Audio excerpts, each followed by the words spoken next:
Ser podcast.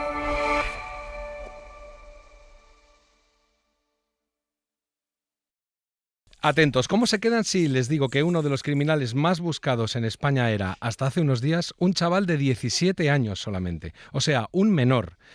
Ese chico ha sido detenido en Guipúzcoa por ser el cabecilla en España de una red internacional que comete delitos como, atentos, sextorsión, o sea, extorsión con material íntimo, acoso organizado, distribución de material de explotación sexual infantil, inducción a las autolesiones, difusión de contenidos de violencia extrema, maltrato animal, 17 añitos, y campañas de amenazas y hostigamiento contra instituciones y entidades sociales y personas. Esta organización internacional que les digo, que se hace llamar 764, porque es el prefijo de Texas, donde nació el iniciador, captan niños y adolescentes vulnerables a los que posteriormente chantajean y maltratan. La detención de este adolescente criminal ha sido fruto de una operación conjunta entre la Ertzaintza, la policía vasca, los Mossos d'Esquadra, la policía catalana y la Guardia Civil. Enseguida vamos a hablar con un miembro del operativo que ha hecho posible esta detención, pero antes nuestro compañero Pablo Lumbreras, que ha seguido la investigación, nos da algunos detalles más. Pablo, buenas tardes. Buenas tardes, Iñaki. Cuéntanos cómo funciona un poco más esta organización.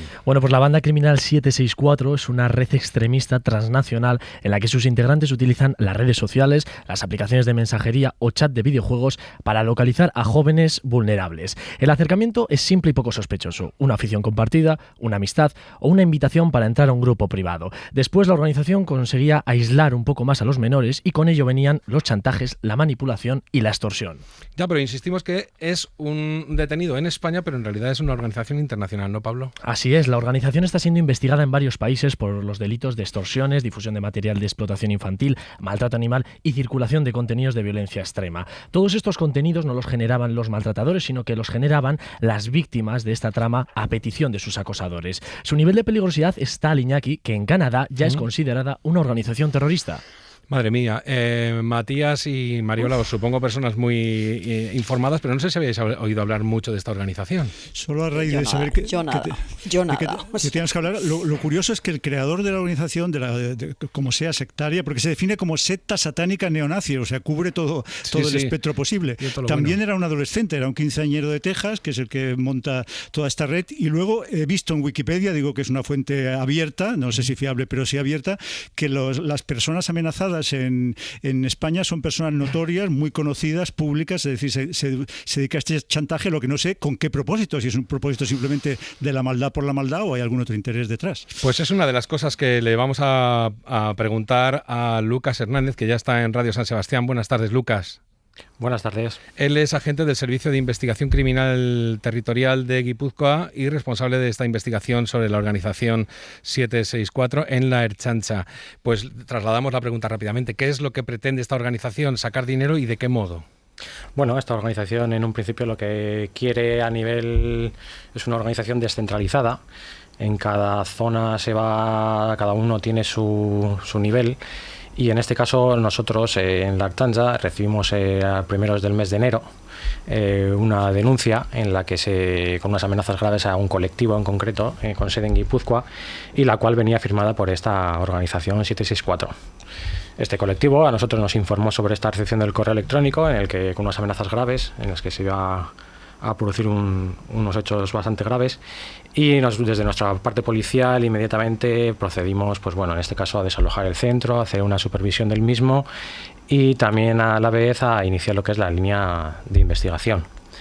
O sea que la primera investigación parte de unas amenazas a una institución, a un colectivo, porque eso es lo que hacen habitualmente, pero nuestra primera pregunta era ¿para qué lo hacen exactamente? Bueno, en un principio lo hacen para tomar notoriedad sobre el propio colectivo. Son personas que quieren escalar en la organización, tener su notoriedad a nivel de internet, a nivel tener, tener ese prestigio, vamos a decirlo de esa manera. Y hemos leído y hemos visto también en la noticia que ha publicado oficialmente la Ertzaintza, que decía que buscan especialmente jóvenes y adolescentes vulnerables. ¿A qué se refieren con vulnerables? Pues normalmente son menores que se encuentran aislados, que tienen ese déficit de personalidad, que quieren lo que es tener un poco más que son más accesibles y entonces son más fáciles de manipular. Hay una cosa, Lucas, sobre este contacto. Se buscan niños a partir de 8 años. Estamos hablando de niños muy jóvenes, de 8, 9, 10, no solo adolescentes. Y lo que te quería preguntar es si llega a haber un contacto personal o solo es electrónico. Es decir, el supuesto líder de esta red que habéis detenido, ¿tenía un contacto personal con ellos o todo se hace a través de Internet? No, en este caso todo era a través de Internet. No ha llegado a materializarse ningún contacto físico. Cuando hablamos de que ellos hacen captación, también, ¿qué quiere decir? Que toman algunos que se convierten en miembros de la organización, que a su vez siguen captando a otras personas, extorsionándolas, en fin, ¿cuál es el mecanismo por el que ellos funcionan y por el cual se financian también? Porque alguna finalidad económica supongo que habrá detrás también. Bueno, en ellos la finalidad económica no la hemos visto a lo largo de la investigación. Más que nada notamos la notoriedad que quieren obtener dentro de la comunidad que ellos manejan. Al final ellos lo que quieren es, pues bueno, con sus círculos y en sus redes tener ese prestigio. O sea, quieren, digamos, expandir su ideario a través de múltiples personas que van captando, ¿no? Eso es correcto. Sí. Pablo. Ya que hablábamos un poco de cómo se organiza esta red y sobre todo cómo se comporta, yo te quería preguntar, Lucas, ¿cómo se transforma una conversación aparentemente amistosa, aparentemente normal, en una relación de chantaje y extorsión? Bueno, normalmente ese primer contacto es en aplicaciones de fácil acceso, tipo pues eso, TikTok, Instagram, pues salas de juegos online como Discord o Roblox.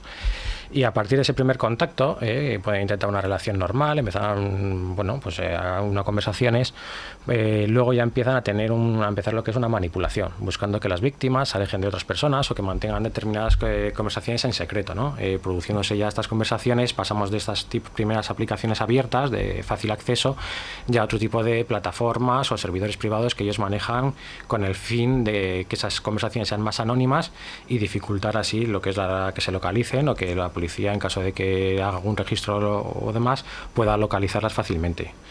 Cuando ya existe ese primer vínculo, empiezan a aparecer ya las primeras exigencias, ¿no? Las pequeñas peticiones, aparentemente inofensivas, pero progresivamente van aumentando esas peticiones.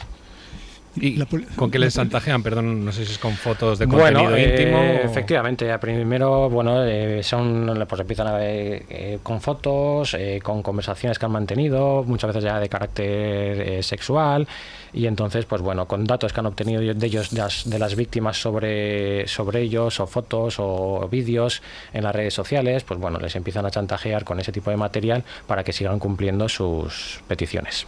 En estas operaciones... Lucas, sí. Perdona, Didi. No, tú. Venga, Mariola. No, lo que yo quería saber, claro, yo me había quedado en el grooming, que es esta historia del acoso y abuso online, que también se ejerce así, un poco de esa manera, con una escalada y demás, pero tú dices, Lucas, que estos chavales son vulnerables, supongo que sin tutela. ¿Qué sucede cuando se detecta?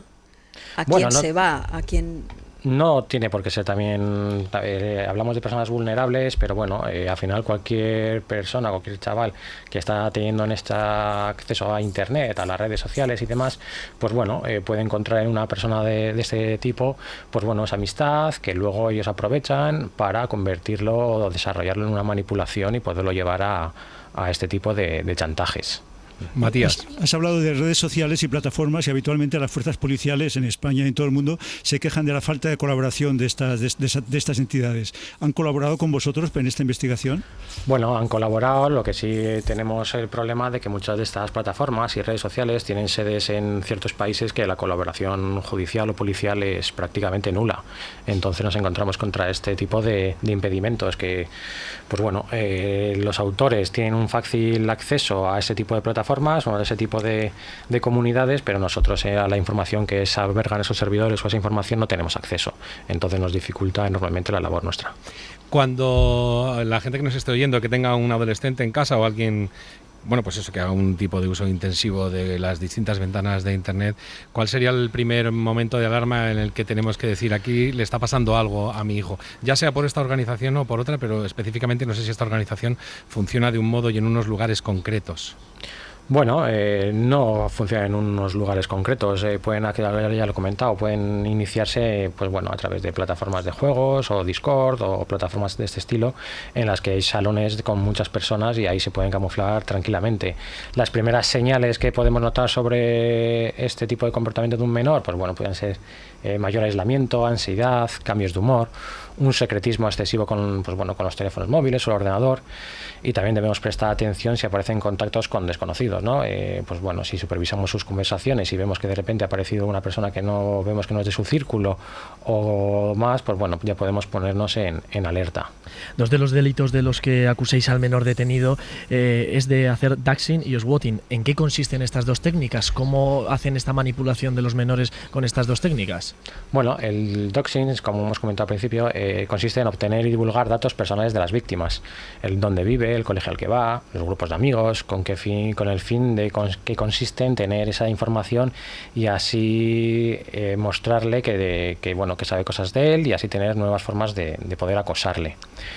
Y ya respecto al swatting, en términos generales, consistiría en provocar una intervención policial. Es decir, en este caso nosotros, se recibe una comunicación diciendo que el autor de esos correos electrónicos ha sido X persona. Al final la primera intervención policial se va a centrar sobre esa persona, se va a investigarle o se puede llegar incluso a poder detenerle, y es una práctica especialmente peligrosa porque convierte una amenaza que nace en Internet en una situación real en la calle, pudiendo ser un peligro para la víctima en este caso. Aparte lo utilizan ellos mismos como un método de acoso. En vez de ir yo, mando a la policía. Efectivamente, al final consiste en eso, en decirle: yo tengo el poder sobre ti, que en caso de que no sigas creando ese contenido o haciendo lo que yo te digo, puedo generar este tipo de represalias. Porque al final, claro, con estas técnicas les sirve para que los menores puedan hacer todos esos delitos de los cuales hemos hablado al principio. ¿Qué les obligaban a realizar con estas técnicas? Bueno, este tipo de redes lo que frecuentemente buscan es el tener el control de ellos. Como os habéis comentado, lo que es el material de contenido sexual, que se puedan autolesionarse, que puedan grabarse haciendo algún tipo de maltrato animal, e incluso en países que pueden llegar a solicitarles que hagan actos contra terceras personas. ¿Los han declarado organización terrorista en Canadá porque han hecho algo especialmente grave allí o porque simplemente su consideración policial ha sido esa para prevenir? Bueno, a nivel internacional han sucedido hechos bastante graves. Este tipo de organizaciones están vinculadas con tiroteos en colegios, están vinculadas con actos de vandalismo contra terceras personas. Se ha considerado ya una organización criminal en Canadá. La dificultad muchas veces en estas investigaciones para la policía es la prueba, ¿no? Tener la prueba, porque alguien puede decir, bueno, esto es una broma, yo solo dije, era un juego, era una forma de comunicación. En este caso está bien atado, en el caso de la 764 en España. En este caso de la investigación que hemos desarrollado nosotros, sí queda acreditado lo que es que el autor material de ese envío de esos correos electrónicos que le atribuimos nosotros está acreditado. Luego hay que ver toda la información que hemos obtenido, estamos analizándola para ver lo que hay detrás de todo. Si uno encuentra en el teléfono de un hijo suyo, o el propio hijo encuentra, le ha empezado a mandar este tipo de extorsiones y este tipo de operaciones de control, ¿qué tiene que hacer inmediatamente? ¿Bloquear al agresor o, para no levantar la liebre, guarda las conversaciones, deja abierta la comunicación y acude a la policía para que no esté prevenido? Bueno, lo primero que hay que hacer es cortar la comunicación con esta persona, que es la que les está presionando o amenazando, y luego para que dejen de cumplir las nuevas exigencias. Y luego, como has comentado, comentárselo a algún familiar, a los profesores, o acudir directamente a lo que es a la policía. Nunca hay que borrar lo que son los datos que se han intercambiado, más que nada, sobre todo porque es información importantísima para nosotros para poder realizar la investigación. La proliferación de estas conductas, ha dicho Iñaki la frase clave, acude a la policía, pero ¿la policía da abasto o está superada actualmente por el número de iniciativas de este tipo? Bueno, como todo hoy en día, al final la Internet está todo creciendo, pero a nivel general los cuerpos de seguridad estamos también incrementando nuestra plantilla, accediendo a nuevas aplicaciones y podemos hacer frente a este tipo de actividades. Lucas, perdóname la pregunta un poco impertinente, pero sabes que las series de ficción, que es mi tema, están llenas de este tipo de historias donde todo se resuelve con una pasmosa facilidad y siempre pierden los malos. A mí me gustaría saber vosotros esto, cuando veis en la ficción este tipo de temáticas y cómo se desarrollan y cómo se llevan a cabo y cómo se explican, ¿qué pensáis? ¿Qué sentís? ¿Sentís que eso realmente conciencia o cómo? Bueno, son investigaciones muy complejas. En este caso, no son, pues bueno, en este caso podemos estar hablando que han sido 6 meses de investigación. Podemos verlo como mucho tiempo. En este caso, nosotros consideramos que ha sido bastante breve, porque bueno, solo las colaboraciones que hablamos con ciertas organizaciones o bueno, plataformas o demás nos pueden llevar lo que es que nos den un dato, no pueden ser que nos tarden 2, 3, 4, 5 meses. Entonces, claro, ya vamos con mucho tiempo de desventaja sobre cualquier dato que queremos obtener.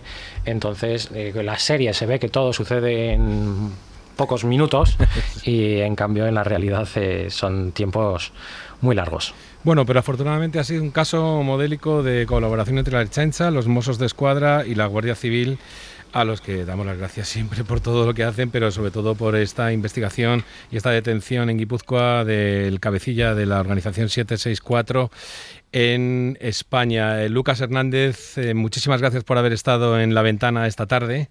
Muchas gracias a vosotros. Y nada, que siga la investigación adelante y que sigáis obteniendo frutos. Ya les decía antes que Lucas Hernández es agente del Servicio de Investigación Criminal Territorial de Guipúzcoa de la Ertzaintza. Muchas gracias y hasta la próxima. Hasta luego. Para no perderte ningún episodio, síguenos en la aplicación o la web de la SER, Podium Podcast o tu plataforma de audio favorita.